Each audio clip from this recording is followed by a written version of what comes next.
para seguir con radial de www.agendasalta.com.ar. Tenemos un teléfono para que te comuniques con nuestra producción, el 387-154-41-2346. Te va a atender Guillermo Aragón Chocasto, llámalo, dale. Envíanos un mensaje.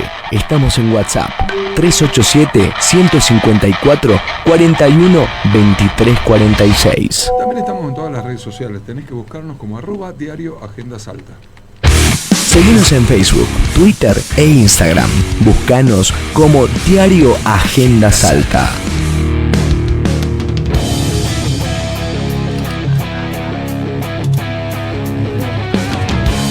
Agenda Salta te acerca a los datos del tiempo. 25 grados la temperatura actual, el cielo con intervalos nubosos, sí, linda mañana en la ciudad de Salta. La máxima por hoy va a ser de 26 grados, la mínima fue de 13 grados esta mañana, 7:35 de la mañana. Por el momento, el servicio meteorológico del aeropuerto Martín Miguel de Güemes no anuncia chaparrones ni lluvias dispersas. Es una novedad en estos días que tuvimos por las distintas caídas de agua que hubo en la provincia. Se vienen las legislativas, ¿ok? Ya pasamos por las provinciales, pasamos por las PASO, pasamos por todo lo que haya que pasar y se acaba dentro de unos días. Estamos a 11 días. Faltan para que los argentinos, ya no los salteños, sino todos los argentinos vayamos a las urnas. ¿Qué es lo que está en juego? Están en juego 3 bancas en la provincia de Salta para la Cámara Baja de la Nación, la Cámara de Diputados, y las PASO que hicieron de colador, un colador medio raro, porque si bien hubo 4 espacios que concentraron por ahí una cantidad de votos X, pudieron hacer piso las otras opciones, lo que es importantísimo, sobre todo dentro del espacio de lo que es la izquierda, que fue con 2 frentes diferenciados. Uno de los frentes representado por el señor Julio Quintana, quien está acá con nosotros en el estudio. Bienvenido, ¿cómo estás? Muy bien, gracias por la presentación. Por favor. Hicimos piso. Hizo piso, bien ahí, todo. No solamente hicimos piso, que era uno de nuestros objetivos, sino que también obtuvimos un 15% más de votos con respecto a agosto pasado. Lo que fue muy bueno. Es decir, que tenemos un crecimiento todavía muy modesto, pero implica que hay un proceso de reconstrucción en el PO, que lo encaramos una nueva camada de compañeros defendiendo el programa histórico, nuestra estrategia, y de cara a esta elección, justamente lo que estamos planteando es que, si bien es una elección legislativa, está planteado fuertemente una crisis de fondo que abre una discusión estricta sobre el poder. Por ejemplo, ya está claro que independientemente de cómo resulte la elección a nivel nacional, y que lo más probable es que pierda nuevamente el oficialismo del Frente de Todos, acá vamos a una nueva crisis política, un nuevo cambio de gabinete. La discusión con el Fondo Monetario está absolutamente estancada. La última medida del gobierno, que ha sido este control de precios, ya ha fracasado. Tenemos un 3% de inflación en el mes de octubre. Es decir, tenemos una situación... Una inflación que está englobando, por eso lo hablábamos anoche con los colegas, ¿no? Una inflación que está englobando la generalidad de la producción argentina, lo que se comercia en el país, pero cuando vos te vas a la canasta básica, el porcentaje se incrementa muy superior, al 40%. Notablemente, ¿no? Porque tenés aumentos que son siderales. Y esto te lo digo sin análisis de porcentaje. Ayer fui al súper y el café que yo compraba hace un mes te digo un número así a lo bestia, 320 pesos, 350 pesos, hoy está casi 500. Sí, eso no es un 3% en un mes. No, por eso. Es un salto del 40% en los productos de primera necesidad, según algunos indicadores. Es decir, tenemos una inflación que sobre todo afecta a los sectores más pobres de la población. Y el problema, es decir, la crisis que tenemos en Argentina justamente es la crisis del empobrecimiento generalizado de su población, es decir, de la población que vive de su trabajo, que más de la mitad de los argentinos bien medido, y a nivel salteño ya es una situación absolutamente terrible. Por ejemplo, tenemos índices hasta del 80% de la población, por ejemplo, en el departamento de Rivadavia. Bajo este cuadro, es evidente que esta elección no va a dar salida a estos problemas. Y por eso se está discutiendo abiertamente una reorganización del gobierno con conspiraciones diversas, por ejemplo de la CGT, de los propios gobernadores, el mismo kirchnerismo dentro de la coalición de Frente de Todos, y lo mismo sucede en Juntos por el Cambio, que están debatiéndose en si se colocan como una alternativa política a este derrumbe, cuando ellos son los padres de la criatura, es decir, son los padres del ajuste que ha llevado a este derrumbe el gobierno de Frente de Todos, o se coaligan en el marco del Congreso Nacional para poder sobrellevar a un gobierno que tiene que meter un nuevo ajustazo, aún con esta situación gravísima que tenemos, en nombre de un acuerdo con el Fondo Monetario Internacional que ya advertimos nos va a llevar un nuevo default, por los términos en que se está discutiendo. Y desde este punto de vista no hay términos que puedan ser soberanos o positivos, como por ejemplo plantea el kirchnerismo.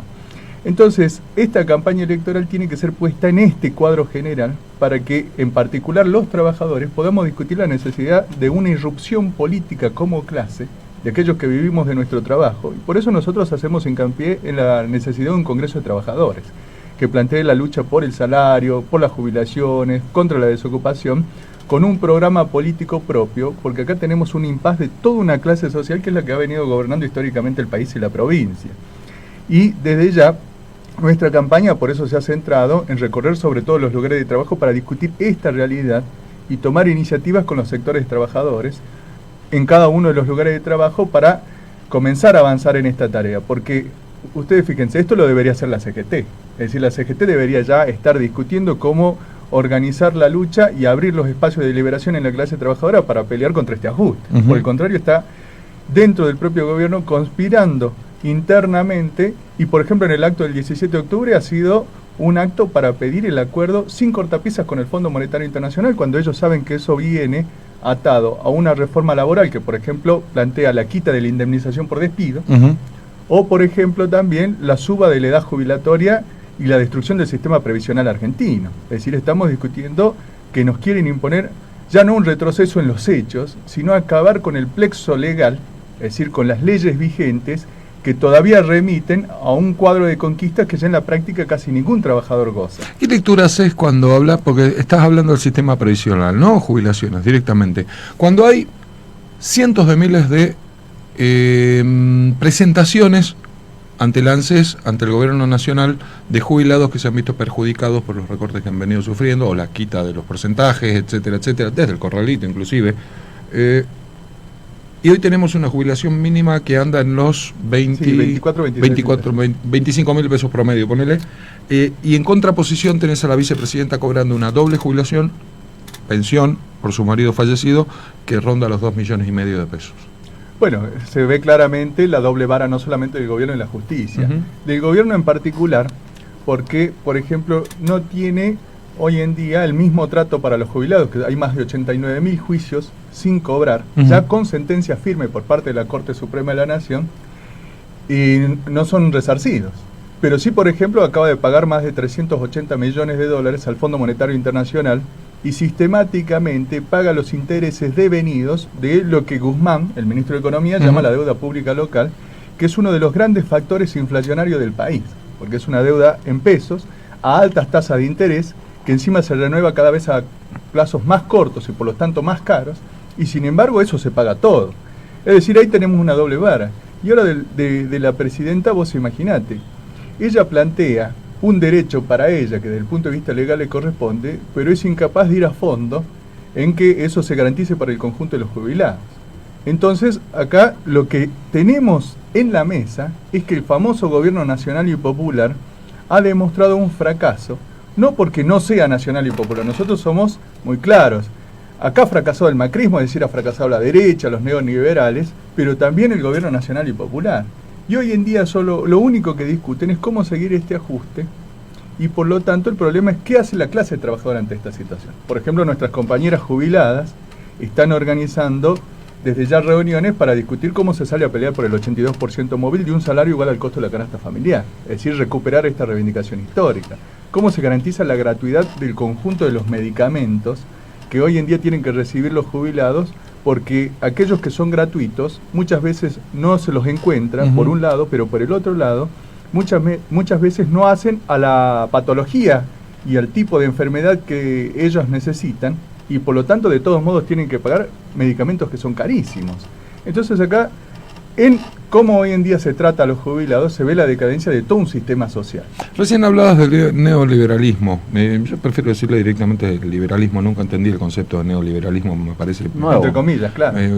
Va a ser más un speech de los 90 que otra cuestión. Pero bueno, entendemos de qué estamos hablando. Derecha. O sea, Estado pequeño, ya sabemos que es todo lo que conlleva. ¿Cómo analizan desde la izquierda el crecimiento que hay de las nuevas, en un país donde hablar de derecha siempre fue mala palabra, ¿no? Porque estuvo directamente relacionado, ponerle, con el proceso, por ejemplo, que en realidad eran económicamente conservadores. Sin embargo, hoy hay un crecimiento de las nuevas derechas, los partidos liberales están aflorando, sobre todo en Buenos Aires, el famoso personaje Milei, a la cabeza de toda esta movida. En Salta tenemos un representante, puede llegar a ser Inés Liendo, ponele, que está cerca de ese espacio, ella misma lo manifiesta. ¿Qué lectura se hace desde la izquierda de este cambio en la mentalidad de los jóvenes, cuando los jóvenes históricamente siempre tuvieron una tendencia, por rebeldía, por una cuestión de rock and roll, ¿no? Ir un poco más hacia la izquierda? Mira, yo creo que hay que tener una visión más amplia, porque encuadrado en esta crisis histórica que estoy tratando de describir, acá lógicamente lo que hay es un gran cuadro de confusión política generalizado de la masa de la población. La campaña electoral en cierto modo contribuye a esa confusión política, porque ninguno de los candidatos está presentando el problema de la bancarrota nacional, la quiebra del régimen político argentino, y que están conspirando en torno a una reorganización del poder después del 14 de noviembre. Estamos completamente de acuerdo en que entramos en quiebra, ¿no? Exactamente, lo que te quiero mostrar es que bajo este cuadro, históricamente siempre lo que prima en un primer momento es la confusión. Bien. Voy a poner una analogía que no sé si es la mejor, pero suponete que en el barrio una pareja de vecinos casados durante años se separa y se arma el lío. Y todo el mundo no entiende por qué pasó, se posiciona por uno o por otro lado. Se llevaban tan bien. Se llevaban tan bien. Después con el tiempo vos entendés. ¿Se entiende? Es decir, cuando se calman las aguas se puede ver. Es decir, estamos en un momento de crisis muy aguda que necesariamente plantea un escenario confuso que, por ejemplo, en el caso de la izquierda, nosotros consideramos que nuestro rol es justamente clarificar, es decir, sacar de esta confusión política a los trabajadores. En el caso de la derecha, desde este punto de vista, vos fíjate que no tiene condiciones, por lo menos por ahora, este ascenso derechista y sobre todo de tendencia fascistizante, porque Milei es directamente un fascista. ¡Epa! Es fuerte. un fascista, es decir, promueve una movilización de sectores sociales contra las luchas, contra, por ejemplo, los reclamos de ciertas minorías, etcétera. Eso es fascismo, es un cuadro de guerra civil, es Bolsonaro en Brasil, con grupos armados parapoliciales, etcétera, que asesinan activistas obreros, de los derechos de la sexualidad, etcétera. Venezuela, por ejemplo, Cuba. También ahí tenemos otro tipo de represión, que es una represión estatal que nosotros le hemos denunciado sistemáticamente. ¿Se entiende? que es lo mismo. No, Es porque... fascismo disfrazado. No, el fascismo históricamente se ha caracterizado por ser un proceso de guerra civil contra un sector de la población trabajadora. Es decir, así fue en Alemania, así es lo que promovía en Bolsonaro Alemania en es Brasil. el propio de la propia clase Así es lo que trabajadora la que Donald terminó Trump. apoyando el fascismo. No. El fascismo estuvo sostenido por los sobre trabajadores. la base de la prohibición El de los fascismo sindicatos. italiano, el nazismo, No, están podemos- sostenidos bajo el... tenemos Ahí podemos distintos discutir formas largo y de- tendido. por largo te digo, ¿Ah? porque Podemos hablar mucho de ese día, de ese Sí ese coincido proceso con histórico. Trump, sí coincido con Trump. Tiene un componente ahí medio exótico, representado por las derechas blancas más que nada, ¿no? Sí, y lo que quiero señalar es que no es la represión del Estado. Este es el punto diferenciador de lo que es estrictamente el fascismo. No es Bien. solo la represión del Estado, que ya nosotros, por ejemplo, la condenamos, sea en Cuba, sea en Venezuela, sea en Argentina, en cualquier lado. Ahora, una represión promovida también a través de la complicidad del Estado con grupos civiles armados, eso es el fascismo. ¿Vos decís que Milei ¿Se tiene, entiende? o sea, que los libertarios están planteando grupos civiles armados? Sí, efectivamente, y nosotros tenemos dentro de la izquierda, por ejemplo, compañeros que ya han sufrido ataques de grupos, entre comillas, libertarios. Es Apa, decir, no me digas. esto ha sido ¿Armado? así, tenemos denuncias, sí, con palos, han apaleado a nuestros compañeros, etcétera. tremendo. Entonces, como ustedes ven, y esto está todo documentado, lo que les estoy O diciendo. sea, son denuncias legales, Sí, oficiales, efectivamente, y presentadas. están sí. en nuestros periódicos, en el periódico de los compañeros del Frente de Izquierda, que sobre todo ellos han sido atacados, locales escrachados. Ujú. Entonces tenemos un fenómeno de otro tipo allí. Hay una exasperación política en la Argentina. Estamos Lógico, tocado fondo. En este cuadro de bancarrota social surgen diferentes tendencias políticas. El punto es que la clase obrera, con sus propios métodos, tiene que comenzar a discutir esta situación bajo sus propios intereses y desde allí poder separar la paja del trigo de todas estas opciones. Por ejemplo, mira, siendo más en concreto para que por ahí nos entiendan, nos metimos en un debate histórico que sería bueno darlo.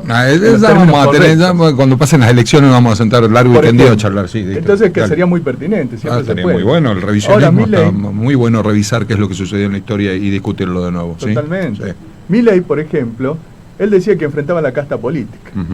Y ahora anda justificando por qué Macri no sería de la casta política, por qué Bullrich no sería de la casta política, y por lo tanto va a un acuerdo con el macrismo. Y Milei es el primer defensor del acuerdo con el Fondo Monetario Internacional.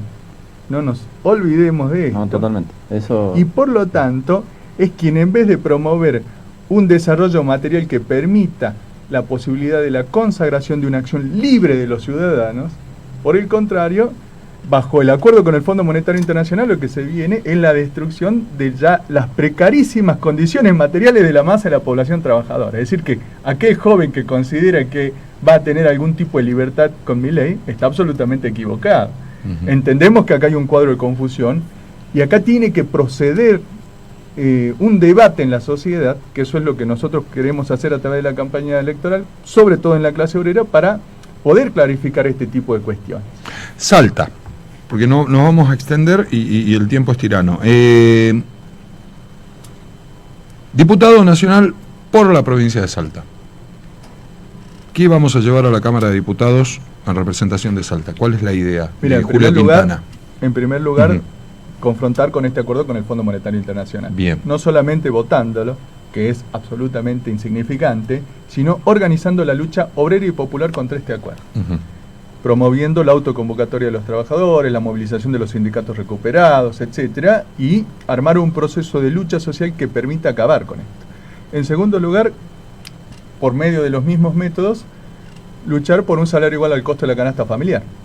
Es absolutamente indispensable y es la única medida que nos sacaría de este cuadro social de derrumbe, de miseria generalizada que hoy en día tenemos. Lo mismo para los jubilados, ningún tipo de reforma laboral, ningún tipo de reforma previsional, 82% móvil, y el reparto de las horas de trabajo sin afectar el salario para acabar con la desocupación. 25.000 pesos de jubilación mínima, tocamos fondo, lo acabamos de decir. Yo creo que ahí podés ser de derecha a izquierda, de arriba o de abajo, pero tenés que estar muy ciego para no darte cuenta que tocamos fondo.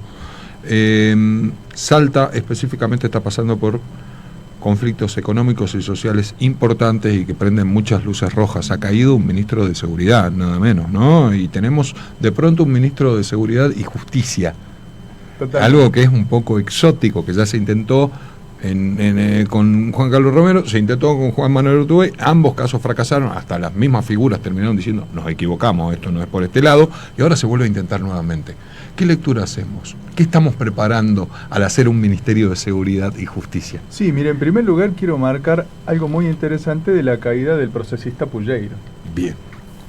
Porque... Gracias por el título. Sí, porque sigue contenido en el gobierno, o sea... Ya no, o sea, no va a entrar a aguas del norte. Ya, es indiscutible que en el lugar donde lo habían puesto ya no está. Intentaron, pero rebotó. Que tenía ya no tiene. Sí. Que eso eran responsabilidades muy importantes. Él fue el que dirigió todo un proceso represivo en el marco de la pandemia. Pero lo llamativo es que él se fue denunciando crimen organizado y mafias.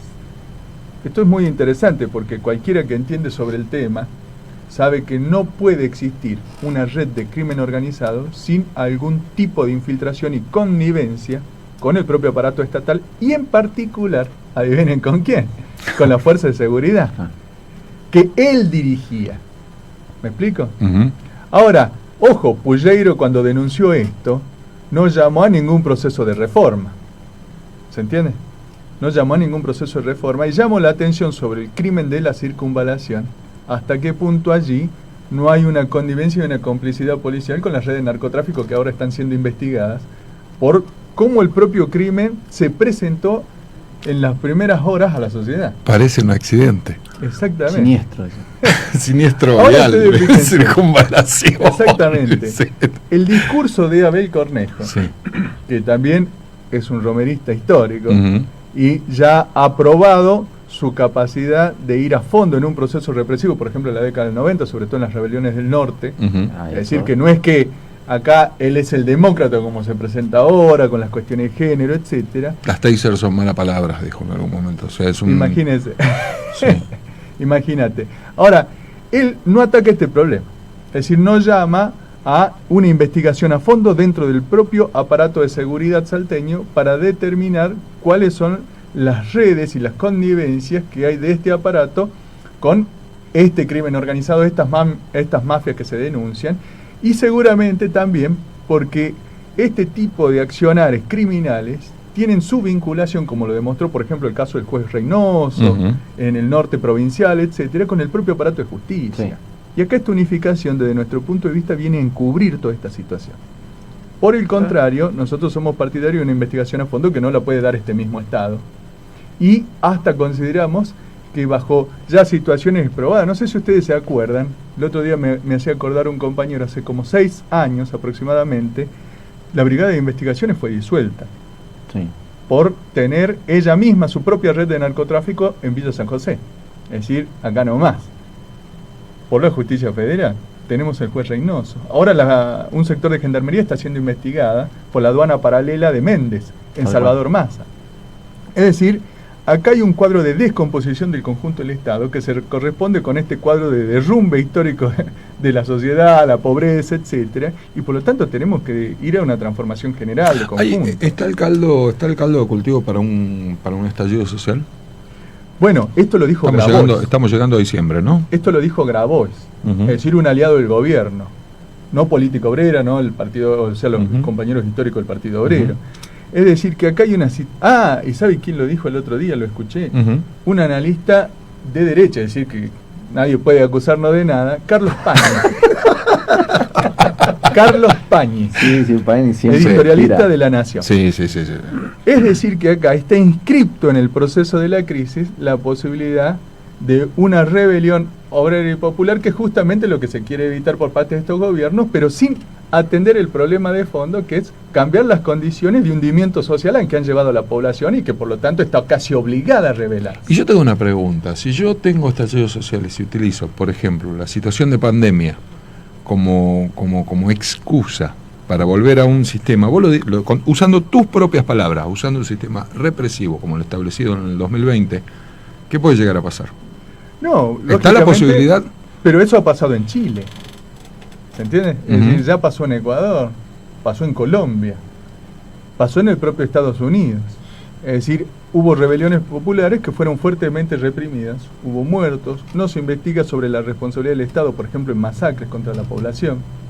Y acá el problema es que la política del gobierno va a un choque con la población, se plantea el problema de un estallido social, pero acá, desde la izquierda, consideramos que todo el problema pasa por si la clase obrera entiende este escenario y se prepara políticamente.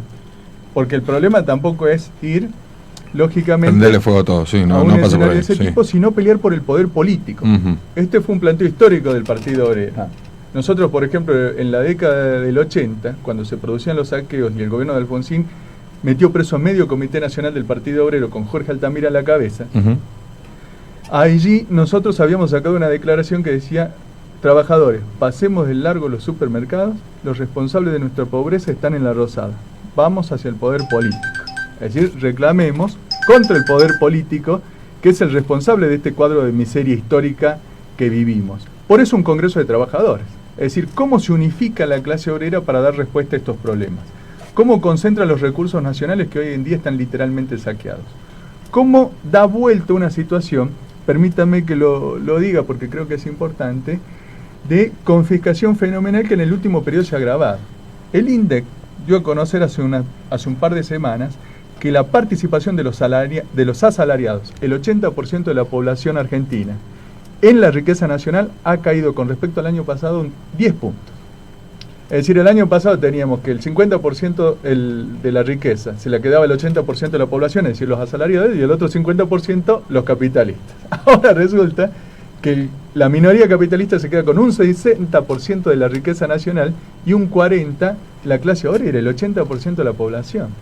Es decir, que mientras se produce este retroceso histórico hay beneficiarios. Lo mismo pasó con la pandemia. porque 1 de cada 4 pesos que se emitieron en la pandemia fueron para los grandes empresarios, que compraron dólares con eso y procesaron una fuga de capitales del país. Por eso tenemos la devaluación que tenemos. Ojo con esto. Entonces acá el problema para nosotros es la irrupción de la clase obrera, porque el salario, las jubilaciones, etcétera, está claro que este régimen no lo va a defender. No hay solución por parte del Estado, así como están las cosas. Nosotros no va a haber peleamos ningún tipo por de un solución. gobierno de trabajadores porque es necesario que la clase trabajadora argentina se ponga como clase dirigente para sacar al país de este derrumbe ante el fracaso de la clase dominante de los últimos 100 y pico de años. ¿Cómo estás para el 14 de noviembre? Vamos a pelearla. Consideramos que nuestra campaña ha sido muy esforzada, pero hemos registrado un gran debate entre los trabajadores y esperamos que ese mismo debate, a través de la discusión que hemos dado, también redunde en un voto de independencia de clase. Y ya esta semana, bueno, es la decisiva. Mañana vamos a estar con nuestro compañero Marcelo Ramal, que viene a apoyar mi campaña electoral, la de los compañeros de Política Obrera. El viernes voy a estar en San Martín. El lunes voy a estar acá en Capital, martes en Orán, miércoles en Metán y jueves vamos a hacer un acto de cierre en la Plaza 4 Siglos, en la Plaza 9 de Julio, perdón. Así que desde ya invitamos a toda la población a las 8 de la noche. Julio Quintana, candidato a diputado nacional. ¿Partido? Partido Político Obrero. ¿Lista? Lista 189, el número. ¿Color de la boleta? Rojo como corresponde.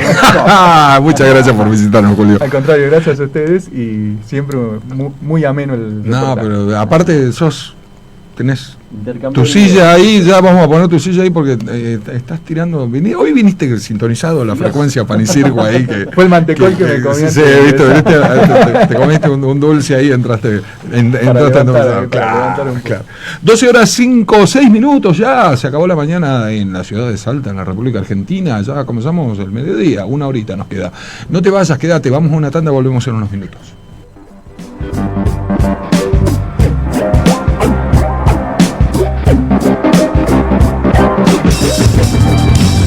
La info que necesitas está en un solo lugar. agendasalta.com.ar. Información responsable.